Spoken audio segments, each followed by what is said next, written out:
Meus amados irmãos, louvado seja o nome do Senhor, nosso Deus. E nós estamos, mais uma vez, agradecendo ao nosso Deus pelo seu cuidado terno. Estou recebendo aqui uma comunicação em nosso chat, que a nossa querida Yasmin já está bem melhor, ela passou mal ontem, está no 8º para o 9º mês de gestação, aguardando o nascimento do Joshua. Seja bem-vindo.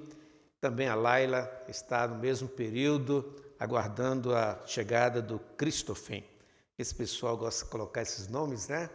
Mas nós estamos nessa expectativa e orando por vocês. Laila, Yasmin, Deus está no controle de tudo isso. Ontem estivemos participando de um concílio na Primeira Igreja Batista em Itapuã, e foi muito agradável aquele encontro. E também ontem foi examinado o nosso querido Mateus Santiago e, segundo informações, está sendo ordenado neste momento. A igreja envia, todos nós, os nossos parabéns ao nosso querido Mateus Santiago, que tem sido bênção em nossas vidas também. Então seja a graça do Senhor sobre a sua vida, meu querido irmão. Amados, nós estamos dando continuidade ao estudo das cartas às 7 igrejas, chamadas 7 igrejas do Apocalipse, ou as 7 igrejas da Ásia Menor. E nós estamos então dando sequência a esse estudo, baseando nosso estudo no livro Sob Controle e também a mensagem do Apocalipse, Guilherme Kerneto e Rei Samares, respectivamente, além de material que a gente pesquisa para dar uma ideia melhor aos irmãos sobre a continuação desse estudo. E nós vamos ler, está baseado em Apocalipse, capítulo 3, versos 1 a 6. Eu chamo a sua atenção, porque essa semana foi publicado um vídeo de um pastor de linha liberal, dizendo que a Bíblia precisa ser atualizada. E nós vimos que a palavra de Deus, como diz o saudoso reverendo Billy Graham, é mais atual do que o jornal de amanhã, porque tudo que nós temos na palavra de Deus, o que tinha que se cumprir já se cumpriu, está se cumprindo e se cumprirá.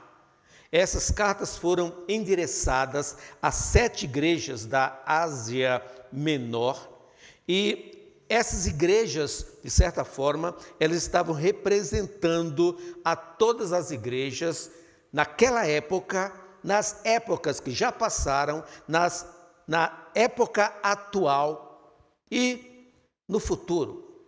Porque Deus é o Deus onisciente. É o Deus que conhece o que vai acontecer amanhã. O que estamos vivendo hoje no mundo é surpresa para aqueles que não conhecem a palavra de Deus. Mas para aqueles que se alimentam da palavra de Deus, que têm a palavra de Deus como a palavra viva do Senhor, a Bíblia Sagrada, o livro por excelência, estamos perfeitamente sintonizados com tudo o que está acontecendo.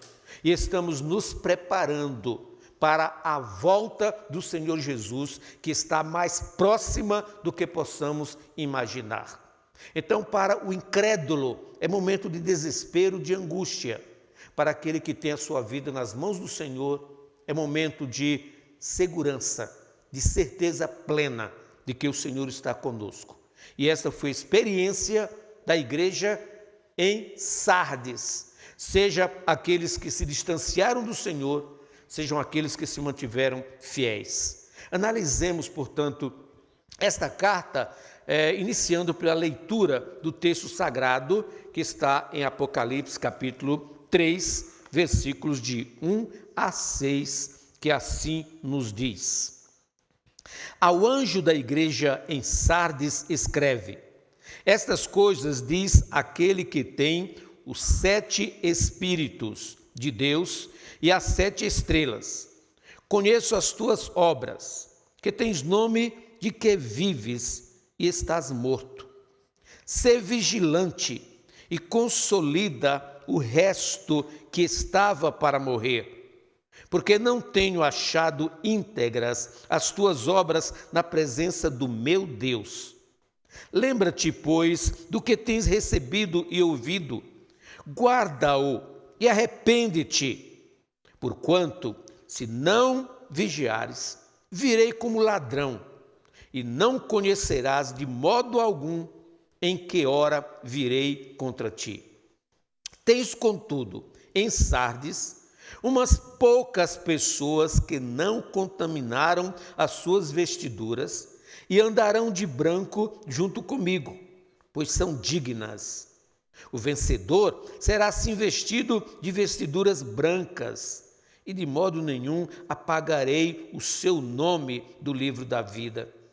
Pelo contrário, confessarei o seu nome diante de meu Pai e diante dos seus anjos.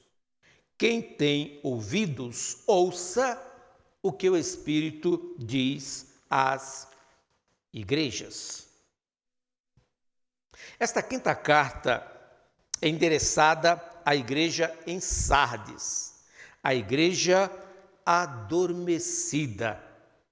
Como muitas de nossas igrejas hoje, Sardes tinha a fama de ser viva, mas estava morta.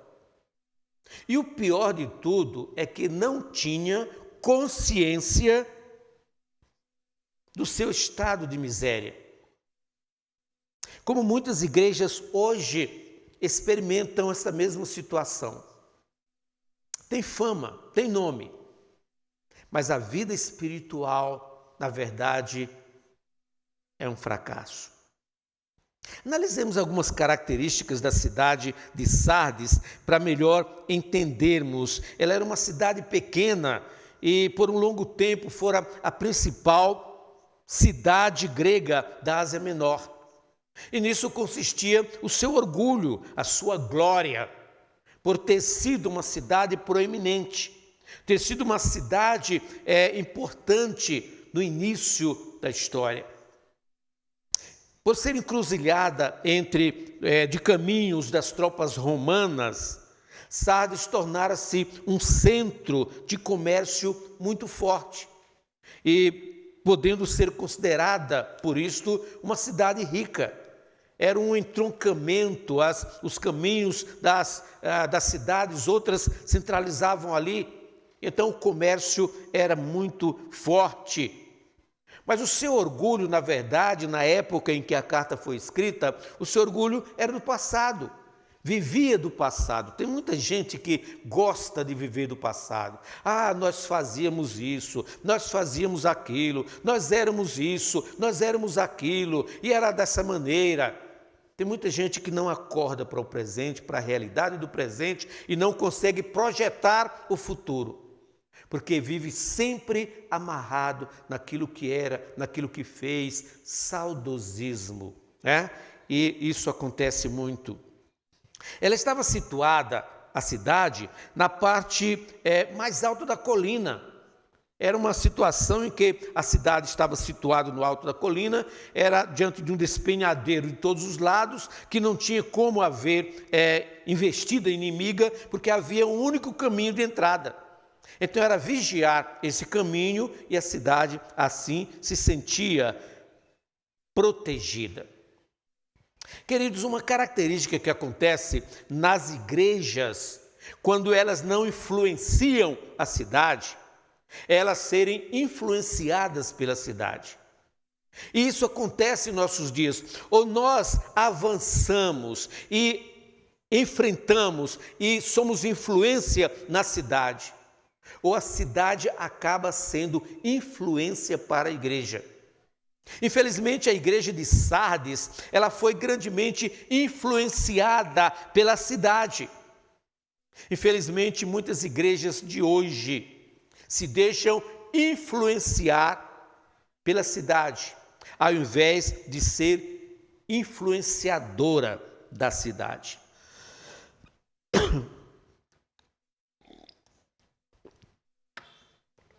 Como Jesus identifica a igreja em Sardes? Vamos observar isso no versículo 1 do capítulo 3. Diz: Ao anjo da igreja em Sardes, escreve: estas coisas diz aquele que tem os 7 Espíritos de Deus e as 7 estrelas. A primeira parte do versículo. Jesus se apresenta como aquele que tem os 7 Espíritos de Deus e as 7 estrelas. 7 Espíritos de Deus dá a ideia de plenitude. 7, no contexto bíblico, dá sempre esse sentido de ser um número de plenitude, de complementação ou de completação. E aqui simboliza o Espírito Santo que conhece a igreja, porque vive nela. O Espírito Santo de Deus está em nós, consequentemente está na igreja e consequentemente conhece a igreja.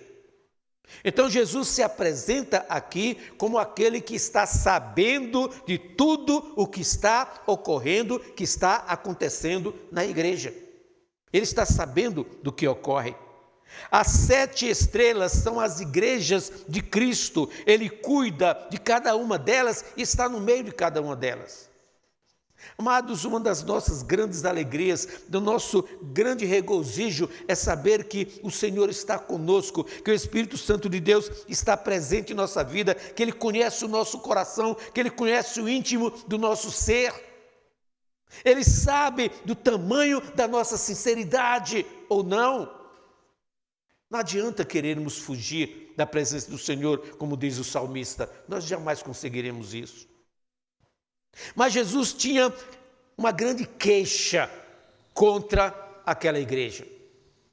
No versículo 3, a segunda parte diz: conheço as tuas obras, que tens nome de que vives e estás morto. Nome de que vives. É importante aqui observar a mudança de maneira como o Senhor fala à igreja em Sardes. Observemos que nas cartas anteriores, Jesus começa elogiando as qualidades da igreja para depois queixar-se das suas falhas. Aqui ocorre o contrário. Não há tanto a louvar, há muito mais a queixar-se. Então Jesus começa exatamente invertendo a ordem. Ele diz: conheço as tuas obras, tem nome de que vives e estás morto. Sugere a ideia da reputação da igreja aos olhos de quem via de fora. Como a igreja era vista de fora, exteriormente revelava ser uma igreja viva e atuante. Infelizmente, porém, era espiritualmente morta. A expressão pode sugerir também o conceito que os próprios crentes tinham de si mesmos. Os próprios membros da igreja tinham de si mesmo. Provavelmente era uma igreja com cultos e reuniões muito animadas. Festa, grande louvor, apresentações, outras, um púlpito extraordinário, eloquente, muitas palavras bonitas, pouca palavra do Senhor. Nós vemos isso em nossos dias. Muitas igrejas que estão preocupadas em apresentar o melhor, muita iluminação, palco escuro para ter uma apresentação melhor, muita pompa, muita palavra, mas pouco da palavra do Senhor, pouco da palavra de Deus. A igreja de Sardes era uma igreja da moda. E nós temos hoje tantas igrejas na moda, preocupadas com a moda e nada mais. A igreja em Sardes, facilmente, ela ganhava o aplauso, a admiração de todos. Tem muitas igrejas preocupadas com o que dizem os outros a seu respeito. Muito preocupadas com o que as pessoas pensam a respeito delas. Li um pensamento de um autor desconhecido. Ele diz: poucas coisas são tão bem organizadas como cemitérios. embora não haja vida. Você já observou isso? Como uma preocupação tão grande em organizar os cemitérios? Mas ali não há vida. Sardes era uma igreja que tinha nome de que vivia, mas aos olhos de Cristo não tinha vida, estava morta. Quantas igrejas hoje que acham que estão vivas? E quantos crentes também? Qual o recado do Senhor a esta igreja? O que Jesus pôde falar à igreja em Sardes? Veja aí no versículo 2 do capítulo 3. Sê vigilante, consolida o resto que estava para morrer. Observe aí o termo, o resto que estava para morrer. Porque não tenho achado íntegras as tuas obras na presença de Deus. Sê vigilante. Advertência a uma igreja que estava situada no alto da colina, que estava protegida por todos os lados, que tinha uma entrada única e apertada, e por isso se achava segura, salva dos perigos, dos ataques do inimigo. Aquela igreja esquecera que para Satanás não existe fortaleza que impeça as suas investidas, a não ser o refúgio em Deus. Só existe o refúgio no Senhor para nos dar essa segurança, esta proteção e nada mais. E Jesus diz à igreja ainda, consolida o resto que estava para morrer. Havia algumas pessoas ainda com vida, estavam à beira da morte, mas ainda podiam ser salvas. Havia alguns aspectos da fé e da doutrina que ainda estavam vivos, que poderiam ser restaurados. Então Jesus diz, consolida o resto que estava para morrer. Não tenho achado íntegras as tuas obras na presença do meu Deus. Diz o Senhor, não tenho achado íntegras as tuas obras na presença do meu Deus. Há duas qualidades, duas realidades a serem destacadas aqui. Primeiro, não tenho achado íntegras as tuas obras. Não tenho achado íntegras as tuas obras. Aos olhos do Senhor, importa mais a qualidade do que a quantidade do nosso serviço. Ele não está preocupado com a quantidade que nós fazemos, se bem que quanto maior fizermos, melhor. Mas não adianta quantidade sem qualidade. Não adianta ativismo sem espiritualidade, sem dependência do Senhor. As obras dos sardenses não foram achadas íntegras. A palavra íntegra aqui significa literalmente completa, plena, perfeita. Obras não íntegras são aquelas feitas com a motivação errada, centrada no homem e nos métodos, em lugar da adoração a Deus. Obras não íntegras são aquelas em que a preocupação maior é a forma, é o formal, e não o conteúdo, a espiritualidade disso. Aquela igreja estava morrendo e exalava cheiro espiritual desagradável a Deus. Aos olhos de Deus, todas as coisas que faziam eram formais, eram externas, sem a unção do Espírito Santo. A segunda realidade que encontramos nesse versículo é que as tuas obras não são íntegras na presença do meu Deus. Esse grifo é meu, eu grifei aí. Na presença do meu Deus. Muitas vezes nos esquecemos de que aos olhos do Senhor, que tudo vê, os mais íntimos intentos do nosso coração, Nós esquecemos que esse Deus está nos olhando, está sabendo o que nós lhe oferecemos. Queridos, tenho mais de 40 anos de ministério pastoral. Eu posso voltar atrás e lembrar quantas mensagens vazias preguei, quantas mensagens apenas intelectuais, quantas mensagens sem a unção do Espírito, quantas palavras do pastor Edmilson, mas não de Deus. Quantas vezes nós cantamos e não expressamos o sentimento do nosso coração. Estamos cantando com os lábios, mas a nossa mente está longe, está vagueando. A igreja em Sardes, ela fazia coisas bonitas, fantásticas, eu posso imaginar. Mas diz o Senhor que as suas obras não eram íntegras, não eram perfeitas na presença de Deus. Nosso culto muitas vezes tem toda a formalidade de quem adora em espírito e em verdade. Mas quando saímos do templo, ali deixamos a nossa adoração. E nós então entramos numa outra realidade.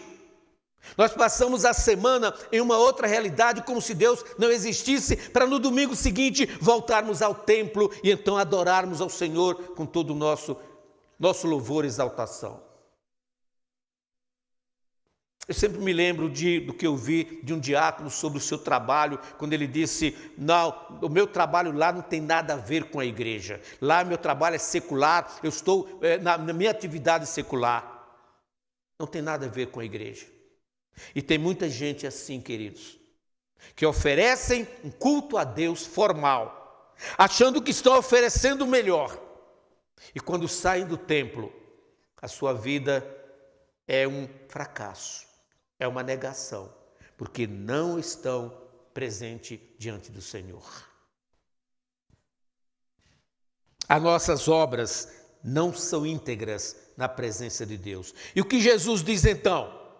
Lembra-te, pois, de como tens recebido e ouvido. Volta o teu olhar atrás. De vez em quando é necessário olhar o retrovisor da nossa vida. Vermos o que nós fizemos e o que nós estamos fazendo. Comparar aquele momento de encontro com o Senhor. E a exortação aqui à igreja é para que se voltem aos rudimentos da sua fé. A maneira como receberam os ensinamentos de Cristo glorificado, que os levara à conversão. O que Jesus está dizendo é: volta atrás agora, analisa como era a tua vida e como está sendo agora. Como era a tua fé e como está sendo agora. Como diz o apóstolo Paulo em 1 Tessalonicenses 1,5, ele diz: porque o nosso evangelho não chegou até vós tão somente em palavras, mas sobretudo em poder, no Espírito Santo, em plena convicção, assim como sabeis ter sido o nosso procedimento em vós e por amor de vós.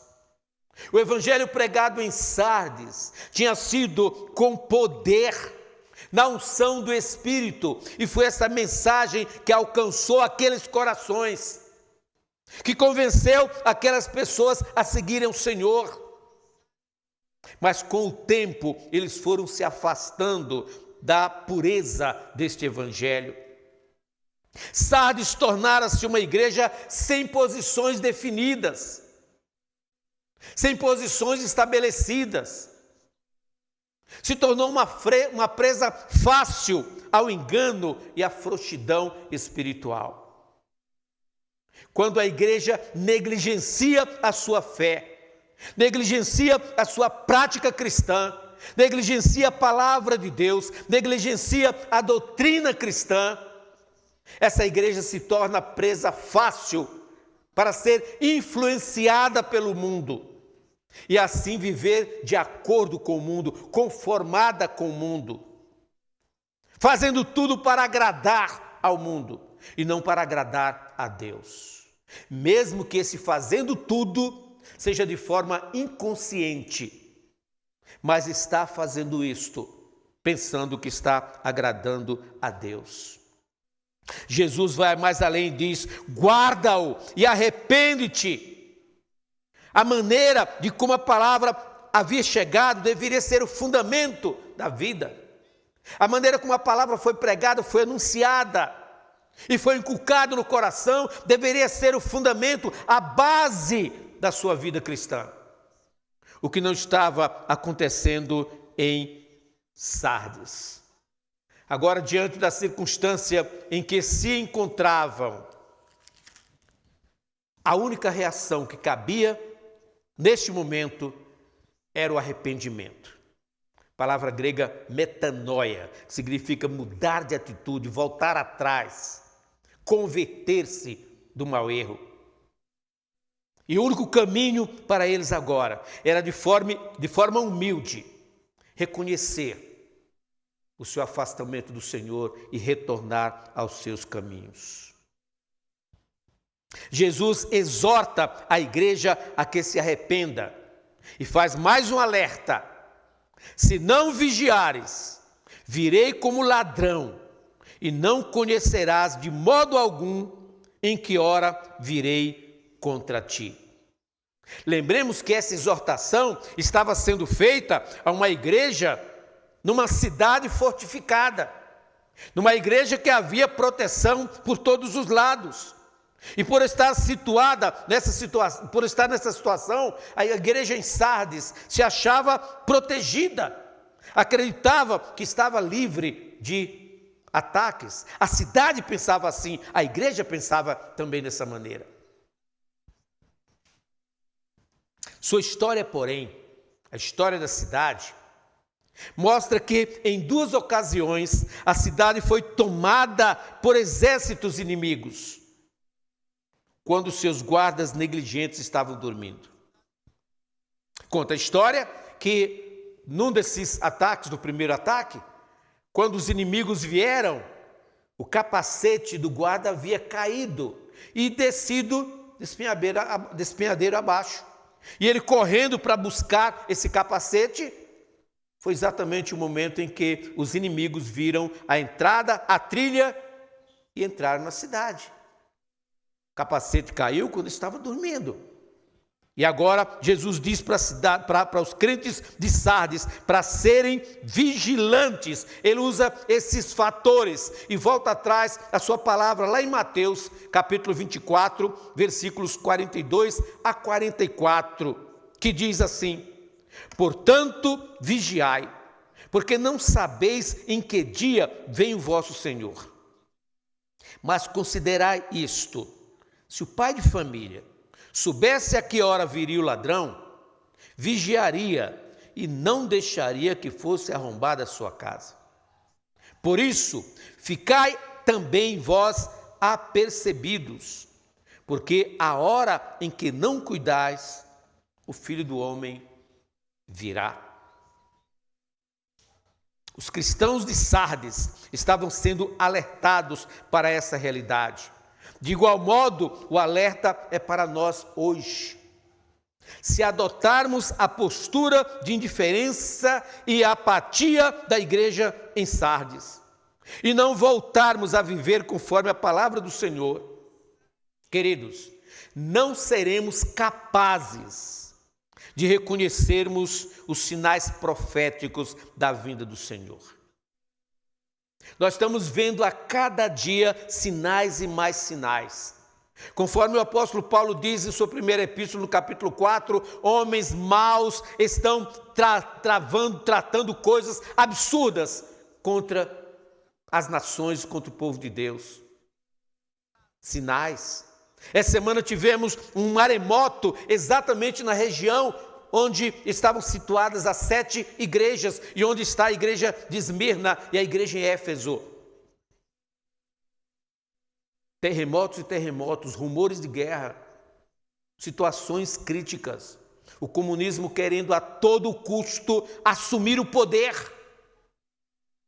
E tem muita gente apática, dormindo, não está apercebida de como tudo isto está acontecendo em cumprimento às profecias.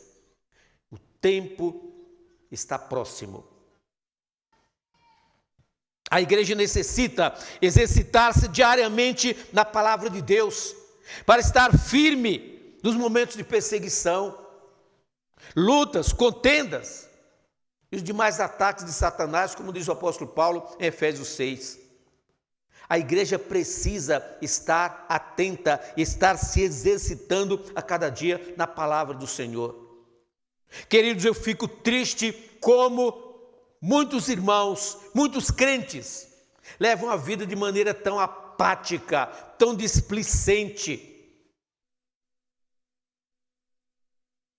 Nós temos semanalmente a nossa live de oração, às terças-feiras, estudo bíblico às quintas-feiras.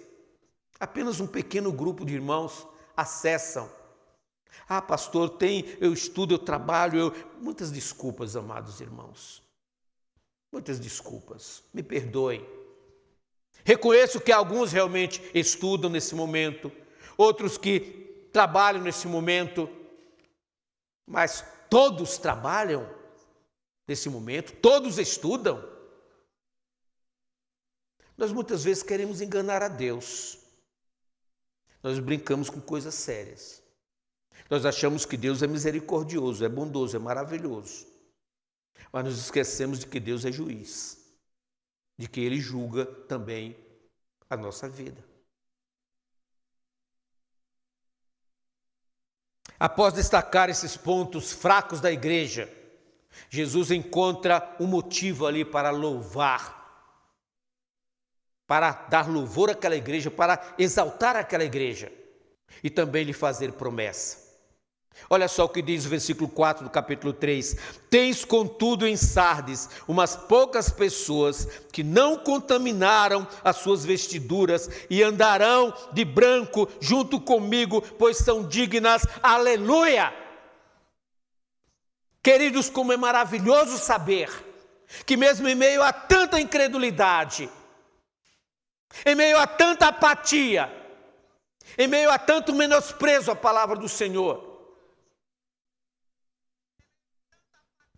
ainda nós temos pessoas dignas do Senhor. Jesus conhecia a todos os seus pelo nome. Podia assim identificar as pessoas que permaneciam fiéis. Conhecia o José, o Antônio, a Maria, quem era cada um. Conhece cada membro da PIBS pelo nome. E sabe o que se passa com cada um. Nem todos viviam a luxúria dos prazeres ou só de aparências. Havia ali cristãos que permaneciam firmes em Cristo, que não deixaram manchar suas vestes com os pecados daqueles que os cercavam, que não se deixavam influenciar, que não cediam às insinuações de Satanás. Cristãos fiéis ao Senhor. Não haviam participado de culto pagão, nem do mundanismo.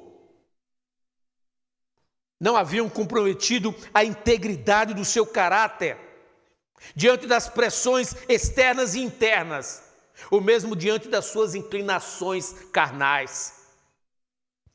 Tem muita gente culpando José, o João, a Maria pelos seus pecados. Tem muita gente dizendo que eu pequei, mas o outro também fez isto. Eu agi dessa maneira, mas fulano também faz assim. Estamos muito mais espelhando a nossa vida no erro do outro, do que olhar para nós mesmos e olhar para o Senhor. Havia em Sardes poucas pessoas, é verdade, mas que se mantinham fiéis ao Senhor, que glorificavam o nome do Senhor, que exaltavam o nome do Senhor, que viviam de maneira santa na presença do Deus Santo. A estes sim, vem a promessa do Senhor. Andarão de branco junto comigo, pois são dignas. Que maravilha! Ser achado digno do Senhor. Sardes se orgulhava do seu comércio de tecidos coloridos. As pessoas faziam roupas coloridas e assim se preparavam para as festas mundanas, para dar evasão ao seu pecado. Jesus promete aos vencedores vestidos brancos, que é símbolo de pureza. Jesus também os chama dignos. Na riqueza de imagens do Apocalipse, pureza e dignidade são conferidas por Cristo. Só Ele é puro, só Ele é digno. Assim, Ele empresta a nós aquilo que só a Ele pertence. O privilégio dos que estiverem vestidos de branco é andar com Cristo. Andarão de branco junto comigo. E ainda mais, de modo nenhum apagarei o seu nome do livro da vida. De modo nenhum apagarei. Esse texto é um dos que dá margem àquela questão de perda da salvação, mas longe de dar margem a esses argumentos, o que Jesus está reafirmando é que o remanescente fiel, sua fidelidade, é a sua fidelidade, aquele que permanece firme. Essa fidelidade é a prova de que os seus nomes estão escritos no livro da vida. E assim jamais, em tempo algum, será apagado. Você não permanece fiel para que o seu nome seja escrito no livro da vida. Você permanece fiel porque o seu nome está escrito no livro da vida. Porque você é salvo pela graça do Senhor Jesus. Pelo contrário, diz Jesus, confessarei o seu nome diante do meu Pai e diante dos seus santos anjos. Esta promessa ratifica o que Cristo já havia prometido aos que o seguissem e não se envergonhassem do seu nome. Mateus 10, 32, assim nos diz: portanto, todo aquele que me confessar diante dos homens, também eu confessarei diante de meu Pai que está nos céus. O confessar o nome do Senhor, o ter ousadia para confessar o nome do Senhor, é algo que vem do íntimo, da convicção plena da salvação em Cristo. A salvação plena, a segurança plena de que o seu nome está escrito no livro da vida. É o Espírito Santo de Deus que testifica com o nosso espírito essa segurança, essa convicção. Convicção que o ímpio não tem, que o incrédulo não tem. Nós precisamos entender isso de maneira clara, meus queridos, para que não sejamos apanhados pelas insinuações do inimigo. A negligência, a apatia não faz parte dos remidos do Senhor. Não há margem para dúvida nenhuma.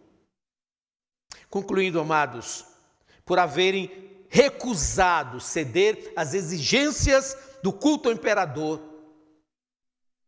os habitantes de Sardes não tinham os seus nomes, os cristãos em Sardes não tinham os seus nomes nos anais da sociedade.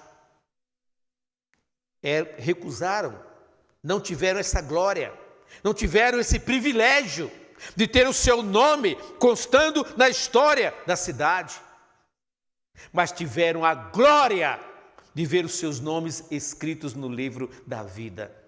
Aleluia! Que diferença tremenda! Que diferença!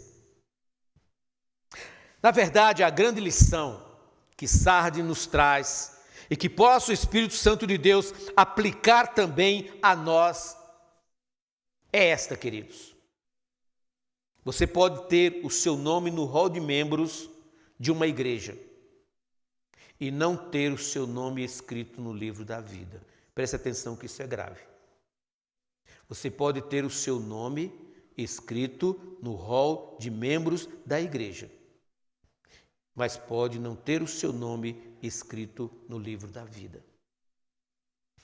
Você pode ainda ter aparência externa de piedade, mas se o seu caráter não foi transformado, se o seu coração, mente e consciência não foram lavados pelo sangue do Cordeiro,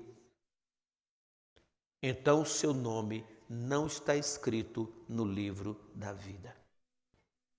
se você não entregou verdadeiramente a sua vida a Jesus, se você não tem consciência de que a sua vida pertence a Ele e precisa viver como Ele quer que você viva, se você vive uma vida à sua maneira e não sente nenhum temor por isto,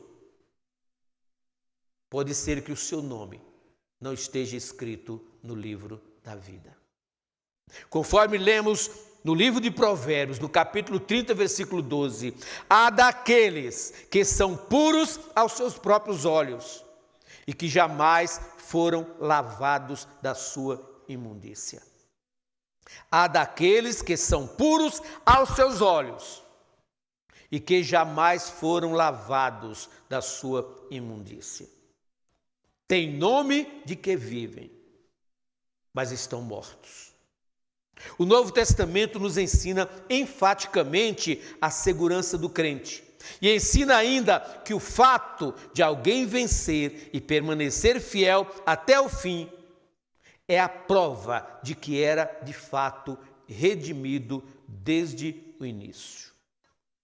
Ele permanece fiel exatamente porque aquele que sonda os corações viu a sinceridade da sua conversão e escreveu o seu nome no livro da vida. Meu irmão, minha irmã querida, você tem plena convicção de que o seu nome está escrito no livro da vida?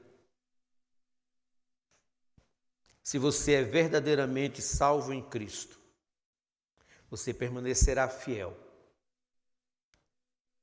e seu nome jamais será apagado do livro da vida. Quem tem ouvidos, ouça o que o Espírito diz às igrejas. E que o Senhor nos confirme essa inabalável convicção. Amém. Querido Deus, aplica a Tua palavra aos nossos corações. A Tua palavra é viva, eficaz, mais atualizada do que o jornal de amanhã, sem nenhuma necessidade de atualização, a não ser de aplicação às nossas vidas. Que sejamos dignos do Senhor para andarmos contigo, com roupas brancas, símbolo da tua pureza.